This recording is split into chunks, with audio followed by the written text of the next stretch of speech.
صورتحال کیا تھی اور جس خطے میں آپ کو رسول و نبی بنا کر بھیجا گیا تھا اس کا حال کیا تھا؟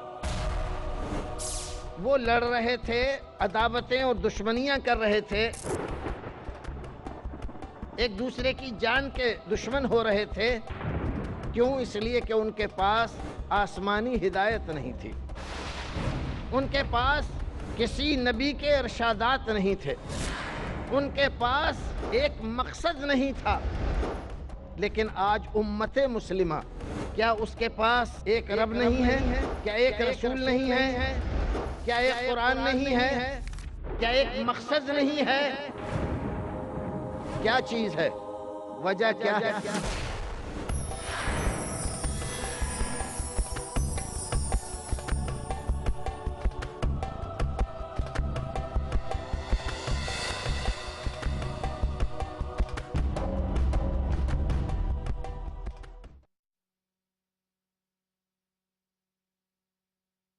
خواتین و حضرات، میں آج کی اس نشست کے مقرر جناب رضا اللہ عبدالکریم صاحب کو ان کے تعارف کے بعد دعوت سخن دوں گا۔ شیخ رضا اللہ عبدالکریم، انہوں نے ابتدائی تعلیم دہلی میں حاصل کی، پھر جامعہ سلفیہ بنارس سے عالمیت و فضیلت کی سند حاصل کی اور عالم اسلام کی مشہور درسگاہ مدینہ یونیورسٹی سے حدیث میں BA کیا۔ اس کے بعد المعہد الاسلامی السلفی بریلی کے اندر 14 سال تک مسلسل تدریس کے فرائض انجام دیتے رہے۔ ہم دعوت سخن دیتے ہیں شیخ رضا اللہ عبدالکریم صاحب کو کہ وہ تشریف لائیں اور اپنے پسندیدہ عنوان امت مسلمہ میں اتحاد کیوں کر ممکن ہے، اس پر اپنے خیالات کا اظہار فرمائیں۔ شیخ رضا اللہ عبدالکریم حفظہ اللہ۔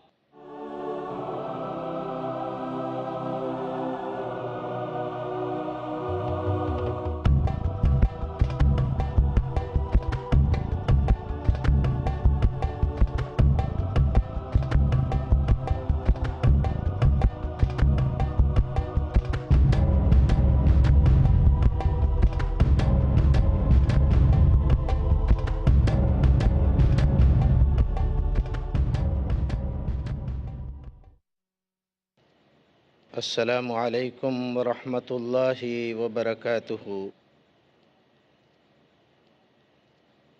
الحمد للہ رب العالمین والصلاة والسلام علی اشرف الانبیاء والمرسلین نبینا محمد وعلی آلہ واصحابہ اجمعین ومن تبعہم بإحسان الی یوم الدین، اما بعد، فاعوذ باللہ السمیع العلیم من الشیطان الرجیم، بسم اللہ الرحمن الرحیم، واعتصموا بحبل اللہ جميعا ولا تفرقوا واذكروا نعمة الله عليكم إذ كنتم أعداء فألف بين قلوبكم، وقال النبي صلى الله عليه وسلم: ما من نبي إلا وله حواريون وأصحاب يأخذون بسنته ويقتدون بأمره، ثم يأتي من بعدهم خلوف يقولون ما لا يفعلون ويفعلون ما لا يؤمرون، ومن جاهدهم بيده فهو مؤمن، ومن جاهدهم بلسانه فهو مؤمن، ومن جاهدهم بقلبه فهو مؤمن، وليس وراءه حبة خردل من الإيمان، رواہ مسلم۔ اس آیت کریمہ میں اللہ رب العزت اپنی ایک بہت ہی عظیم نعمت کا ذکر فرما رہا ہے، اور اس نعمت کو اس انداز سے ذکر فرمایا ہے اللہ رب العزت نے کہ اگر سیرت نبوی صلی اللہ علیہ وسلم کو پیش نظر رکھیں تو ہمیں آیت کریمہ اور رسول اکرم کی سیرت دونوں یہ بات بتانے کے لیے کافی ہیں کہ رسول اکرم صلی اللہ علیہ وسلم نے کیسے دشوار حالات میں دعوت کا کام شروع کیا تھا، دنیا کی صورتحال کیا تھی، اور جس خطے میں آپ کو رسول و نبی بنا کر بھیجا گیا تھا اس کا حال کیا تھا۔ اختلاف، افتراق، انشقاق، عداوت، دشمنی، غلط فہمی، یہ صرف لفظوں کی حد تک نہیں تھی، بلکہ یہ اپنے حقیقی مفہوم میں سماج اور معاشرے میں نہیں، ساری دنیا میں پھیلی ہوئی تھی۔ خصوصاً عرب کا سماج جس طوائف الملوکی کا شکار تھا، تو حد تو یہ ہے کہ راتوں کو بعض قبائل دوسرے قبیلوں پر شبخوں مارتے، ان کے بچوں کو اٹھا کر لے آتے اور لے جا کر کسی بھی بازار میں انہیں غلام بنا کر بیچ دیتے۔ آزاد بچے، آزاد بچیاں غلامی کی زندگی گزارنے پر مجبور ہو جاتی، اور ہر ایک طاقتور کمزور آدمی کو مٹانے پر لگا ہوا تھا۔ اختلاف اس حد تک پہنچ گیا تھا کہ معمولی باتوں میں بھڑک اٹھتے تھے، گھوڑ دوڑ ہوتی تو اگر کسی کا گھوڑا کسی کے گھوڑے سے آگے نکل جاتا تو یہی بات بنیاد ہو جاتی لڑائی کی۔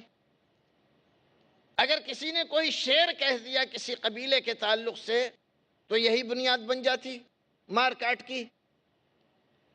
ان تمام کے پیچھے کچھ لوگ تھے جو برابر ان لوگوں کو لڑا رہے تھے۔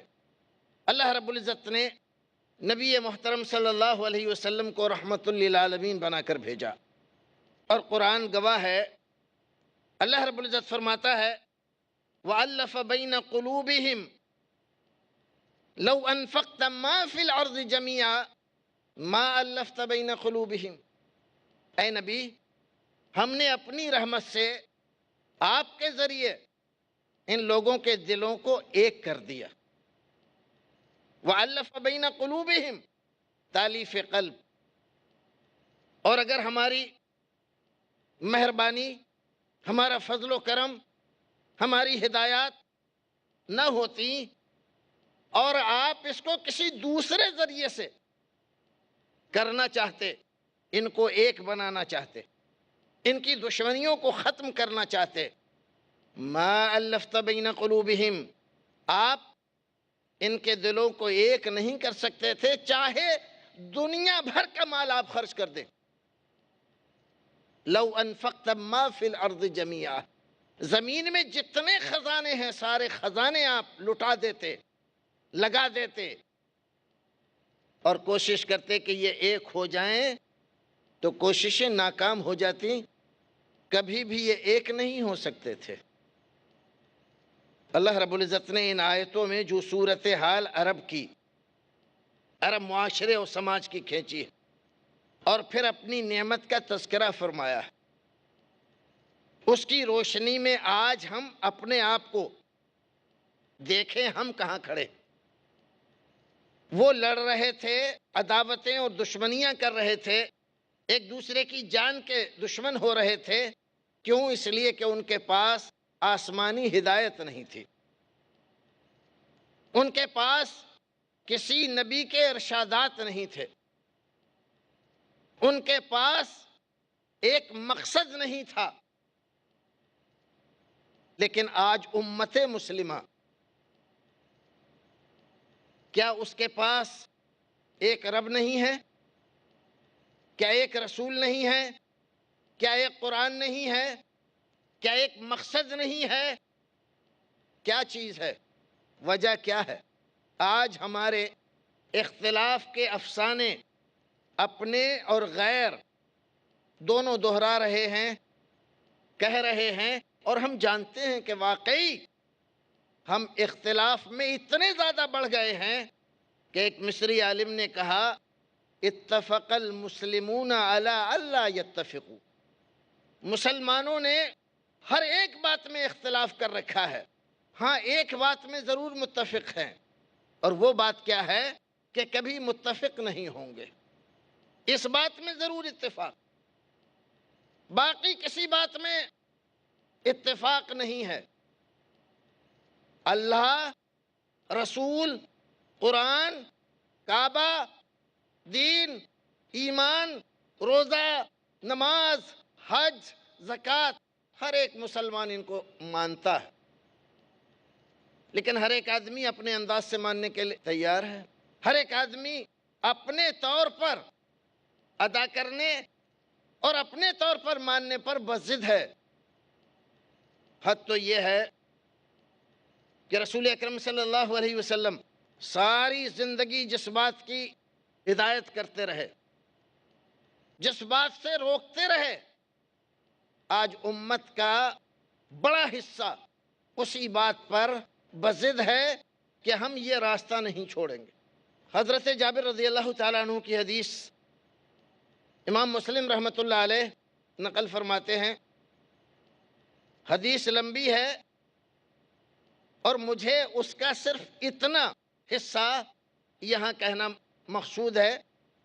آپ ہر خطبے میں خطبہ دیتے، کیسے کیسے دیتے، ساری تفصیلات، آخر میں کہتے اما بعد فإن خیر الحدیث کتاب اللہ وخیر الہدی ہدی محمد صلی اللہ علیہ وسلم وشر الامور محدثاتها وکل محدثۃ بدعہ۔ رسول اکرم صلی اللہ علیہ وسلم زندگی میں کوئی بات ایک بار فرما دیں وہ دین کا حصہ بن جاتی ہے، بار بار کہنے کی ضرورت نہیں ہوتی۔ کیا کبھی ہم نے سوچا کہ رسول اکرم صلی اللہ علیہ وسلم ہر ایک خطبے میں یہ کیوں فرماتے تھے؟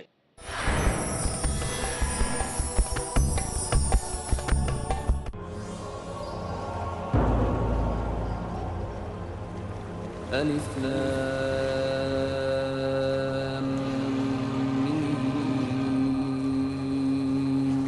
ذلك الكتاب لا ريب فيه هدى للمتقين۔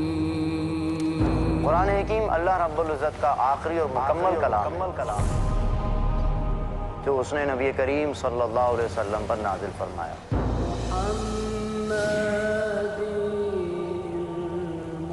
اللہ رب العزت نے بارہا اہل ایمان کو مخاطب فرما کر اپنے کلام میں اہم ہدایات عطا فرمائی ہیں۔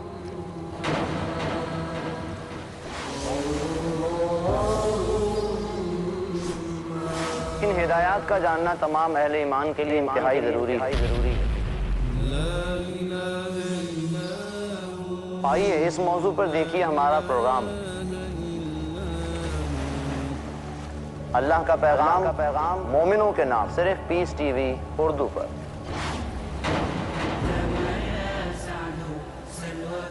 سمجھیے کیا ہیں وہ احکامات ہم پر لازم ہے جن کا احترام۔ اللہ کا پیغام مومنوں کے نام، ہر جمعرات رات 8:30 بجے اور دوبارہ دوپہر 1 بجے انڈیا میں پیس ٹی وی اردو پر۔ Marriage or divorce? Islamic ruling. Divorce, Solution or problem? Joint family system. Heaven or hell? Big fatty lists have become the norm. You choose. Beauty, wealth, family status, virtue. Decide what you want. Decide your choice. Be sad or be happy. It's your choice.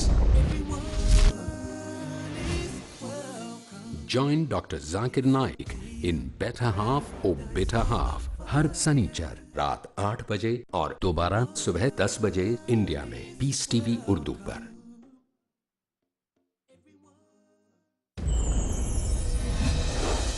کیا آپ کے ذہن میں ہے کچھ شکوک و شبہات؟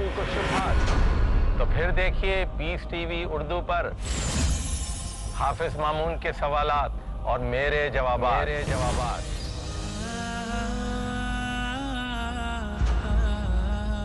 Programme ہے قرآن کے سائے میں۔ میں ہوں خلیل الرحمان چشتی۔ جانیے